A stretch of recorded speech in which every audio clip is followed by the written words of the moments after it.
Apologies, we're slightly later out than normal this morning, but look what we've got to make up for it. A beautiful male Coqui Francolin sitting atop his termite mound, singing to the world that he survived through the night, and this is very much his territory. Let's see if he calls again. He's been sitting here for a few minutes, giving it everything he's got from his little lungs.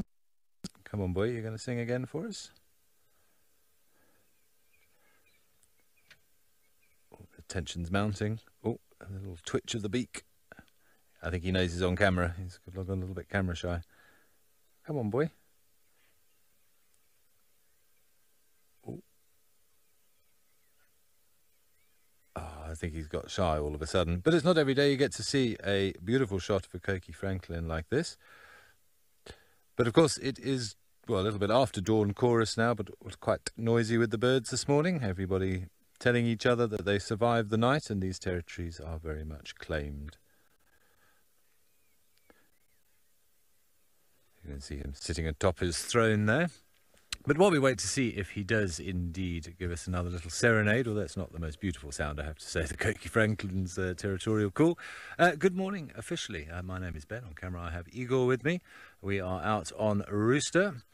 And it was an interesting night last night.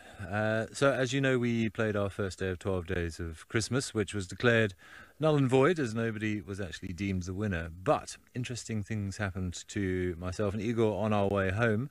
We were just coming up to quarantine and we bumped into Columba. We thought she might be around. Unfortunately, she showed up just after the end of the show.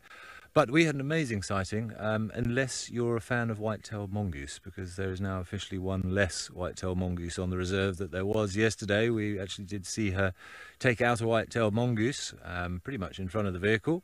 And then she chose not to eat it. She left it and carried on her merry way before we lost her.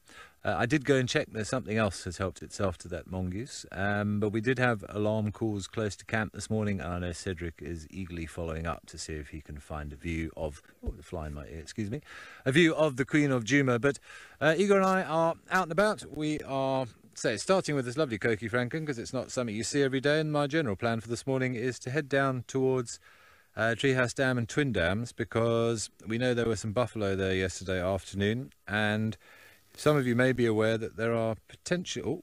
I think we might have had enough.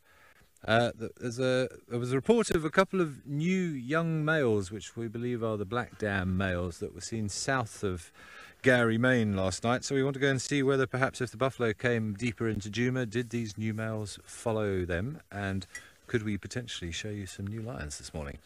But that's all hearsay, so let's rather go and see what we can find before we get too carried away.